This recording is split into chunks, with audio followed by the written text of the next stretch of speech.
আসসালামু আলাইকুম রহমতুল্লাহি ওয়া বারাকাতুহু।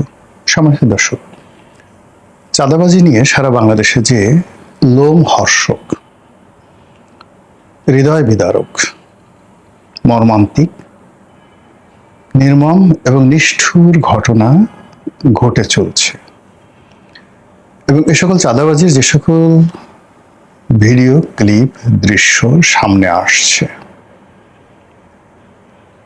যেগুলো বলার মতো নয়, এবং পুরো রাষ্ট্র, সরকার, রাষ্ট্রযন্ত্র এই চাঁদাবাজির যে ব্ল্যাক হোল, এই ব্ল্যাক হোলের মধ্যে আটকে পড়ে গেছে।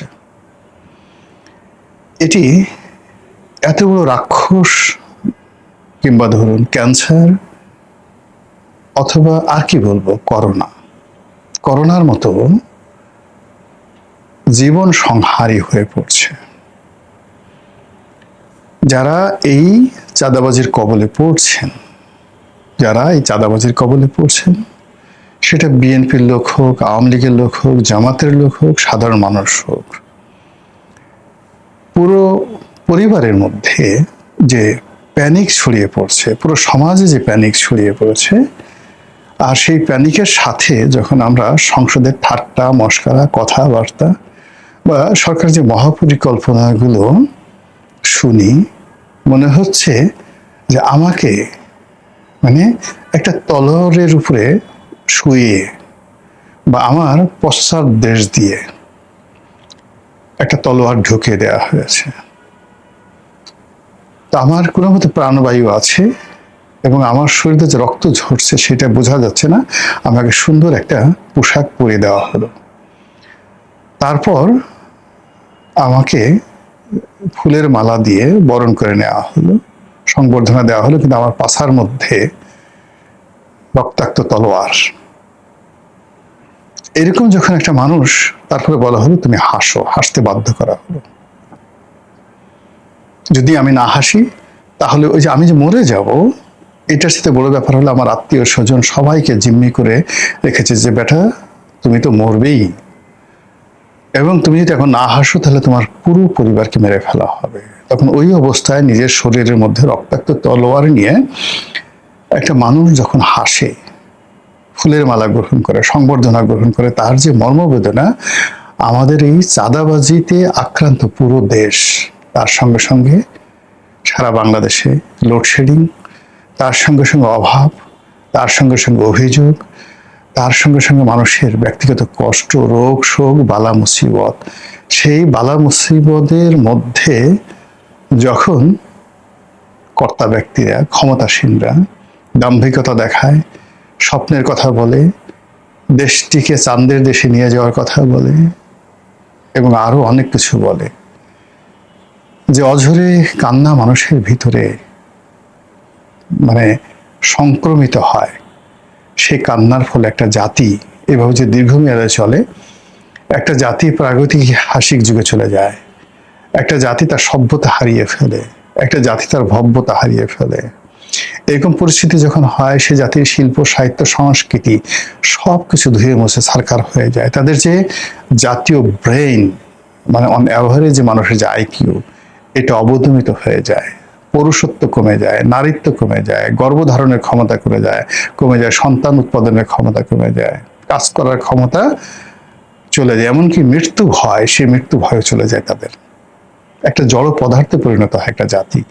ঠিক এইরকম ঘটনাগুলো প্রতিদিন সামাজিক মাধ্যমে আসছে। বরিশালে একটা চাঁদাবাজির ঘটনা দেখলাম। একজন বৃদ্ধ মানুষ, দাড়িওয়ালা একজন বৃদ্ধ, তার অফিসে গিয়ে অকথ্য ভাষায় তাকে গালাগাল করা হচ্ছে। এরপরে তার অন্ডকোষ প্রচন্ড বেগে চেপে ধরা হলো। ব্যথা এবং বেদনা এবং একই সঙ্গে অপমান। সন্তানের সে ছোট একজন মানুষ এসে তার অন্ডকোষ চেপে বলছে, এই টাকার চেক সিগনেচার করে দাও এখন এখানে। ওই অবস্থায় সেই লোক কিংকর্তব্য বিমূঢ় হয়ে সে চেক নিয়ে বলছে, কত টাকা লিখে দেব, কত যা চাও তাই লিখে দেবো, তুমি আমাকে মেরো না। এটা ভাইরাল হয়ে পড়েছে এই বাংলায়। এখন পর্যন্ত স্বরাষ্ট্রমন্ত্রীর পক্ষ থেকে কোনো বিবৃতি নাই। অপরাধী কারা একটু শব্দ করতে পারছি না। নাম উচ্চারণ করতে পারছে না কেউ, সবাই বলছে বরিশাল শহরে এই ঘটনা ঘটছে, কারা কি, কেউ কোনো কথা বলছে না। এই দৃশ্য যে মা দেখছেন, যে বোন দেখছেন, যে সন্তান দেখছেন, যে অবধ শিশু দেখছেন, যে কিশোর দেখছেন, ইন্টারনেটের কল্যাণে এগুলো এখন যে কোনো হরর মুভির মতো ছড়িয়ে পড়ছে। বিশ্বাস করেন, কোনো মানুষ, বিবেকবান মানুষ ঘুমাতে পারছে না। আর একটা এরকম দৃশ্য দেখলাম, আর এক চাঁদাবাজ, সে বিরাট এক ছুরি, চকচকে ছুরি, সেই চকচকে ছুরি 1 হাত লম্বা বা 1.5 হাত লম্বা ছুরি, সেই ছুরিকে একজনের হলকুম চেপে ধরছে, হলকুম চেপে ধরছে। ধরার পরে সেই ছুরি যেভাবে আপনি কষাই, যেভাবে মাংস কাটার আগে, তৈলাক্ত মাংস ছাড়ানোর আগে ছুরিতে ধার দেয়, ওইরকম সে ছুরি ওখানে কোনো টেবিল বা কিছুর সাথে এইভাবে ছুরিটা সে ধার দিয়ে দিয়ে শানিত করে তারপরে তার গলার কাছে ধরছে, এটা দে। এই দৃশ্য ছড়িয়ে পড়েছে। গুলিস্তানে বিএনপি এবং জামাতের মধ্যে চাঁদাবাজি নিয়ে মারামারি, এবং যে দৃশ্য ভাইরাল হয়ে গেছে, এবং সেই দৃশ্যের পরে আবার মিছিল মিটিং হচ্ছে এই খোদ রাজধানীতে। এরই যে অসংখ্য ঘটনা, এই অসংখ্য ঘটনা মানুষের হৃদয়ে কিভাবে বেদনা তৈরি করছে একবার একটু চিন্তা করেন তো। আপনাদের মনে আছে কক্সবাজারের সেই যে কমিশনার একরাম, তাকে যখন ক্রস ফায়ারে দেওয়া হবে, ঠিক এই সময় তার মেয়ে তাকে টেলিফোন করলো, র্যাবের সেই ক্রস ফায়ার। তারপর সেখান থেকে সে কাঁদছিল, একরাম কাঁদছিল, তার মেয়ে বলছিল, বাবা তুমি কাঁদছো কেন? বাবা বলতে পারছিলেন না যে আমাকে একটু পরে মেরে ফেলবে মা, তোমার সঙ্গে এটাই আমার শেষ কথা, এই জন্য আমি কাঁদছিলাম। তিনি সন্তানকে প্রবোধ দিচ্ছিলেন যে না মা, আমি এমনি কাঁদছি। সারা বাংলাদেশকে কাঁপিয়েছিল। এবং সেই র্যাবের অমানবিক কর্মকাণ্ডের ফলে র্যাবের উপর যে আল্লাহর গজব নাজিল হয়েছিল, সেই গজব এখনো উঠেনি। এই র্যাব 7 জনকে মার্ডার করেছে, নিজেদের স্বার্থে, কোনো রাষ্ট্রীয় হুকুম ছিল না, শুধুমাত্র টাকার জন্য। সেই মেরে নাড়ি ভুড়ি বের করে তারপর সেই লাশ শীতলক্ষাতে নিক্ষেপ করেছিল। এবং সেই দৃশ্য দেখার পরে একজন অ্যাডভোকেট দেখেছিল তাকে যেভাবে নির্মমভাবে তারা হত্যা করেছিল। এই র্যাব সারা বাংলাদেশের মানুষকে কাঁপিয়েছিল, সারা বাংলাদেশের মানুষকে ভয় পাইয়ে দিয়েছিল, সারা বাংলাদেশের মানুষকে কাঁদিয়েছিল, এবং মানুষের সে কান্না আল্লাহর আরশে আযম পর্যন্ত পৌঁছে গিয়েছিল। যারা এই কুকর্ম করেছে তারা, তাদের পরিবার কিভাবে অভিশপ্ত এই সমাজে। একটু দেখেন তো সেই র্যাবের সেই লোকগুলো কোথায়, কি অবস্থা আছে, তাদের আত্মীয় স্বজনের ছেলে সন্তানরা কি অবস্থায় আছে। এই হলো পাপ। এবং যে সরকার আমলে, শেখ হাসিনার আমলে, আওয়ামী লীগের আমলে, যে স্বরাষ্ট্রমন্ত্রীর আমলে এই ধরনের দুর্বৃত্তপনা ঘটেছে, দেখেন তো তাদের জীবন। এই দুনিয়াতে যদি জাহান্নাম বলে কিছু থাকে, এই দুনিয়াতে যদি বিচার বলে কিছু থাকে, এই দুনিয়াতে যদি আল্লাহর আইন বলে কিছু থাকে, আপনি গিয়ে দেখেন সেই সমস্ত মানুষ কিভাবে পশুর মতো জীবনযাপন করছে। কাজেই মানুষের অভিশাপ নিয়ে কখনো কেউ বাঁচতে পারে না। মানুষকে ভয় দেখিয়ে, এই মানুষকে আল্লাহ রাব্বুল আলামিন বলছে তোমরা কাউকে ভয় পাবে না, শুধু আমাকে ছাড়া।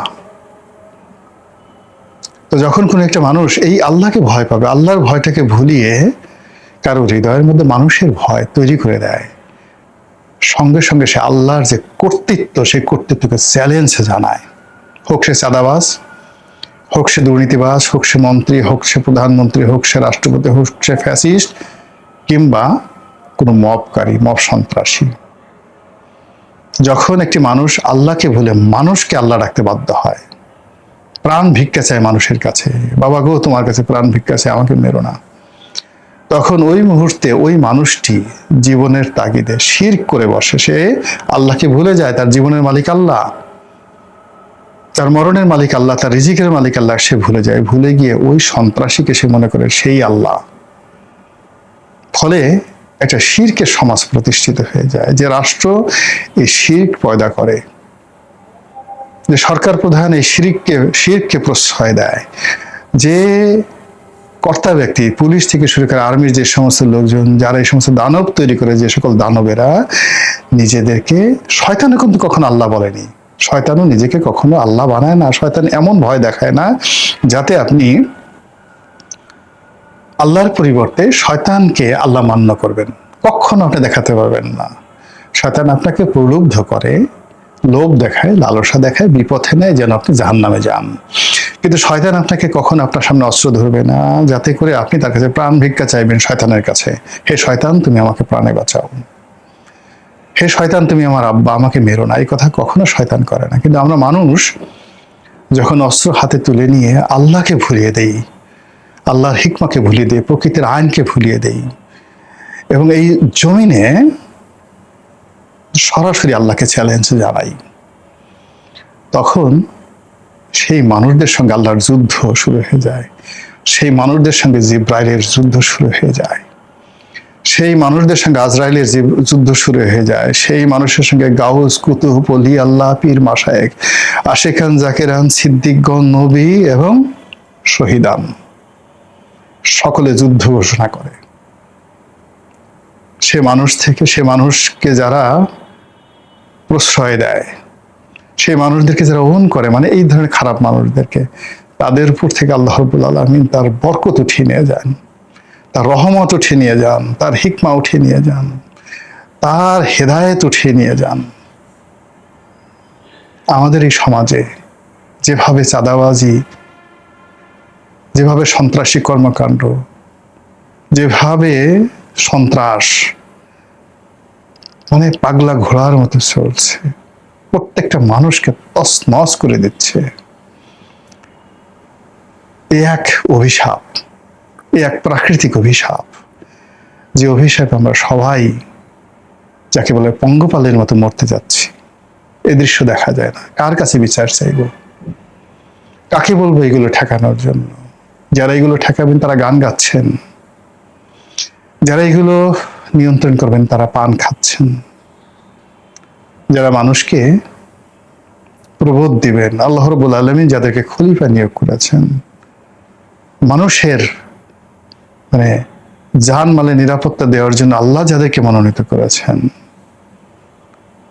তাদের দৃষ্টিতে এই বিষয়গুলো যদি না আসে, তারা যদি এগুলো নিয়ন্ত্রণ করতে অপারগ হয়, কিংবা তাদের ক্ষমতা নাম ব্যবহার করে যদি এই সমস্ত কর্মকাণ্ড হয়, কল্পনা করতে পারবেন না প্রকৃতি কতটা প্রতিশোধ পরায়ণ।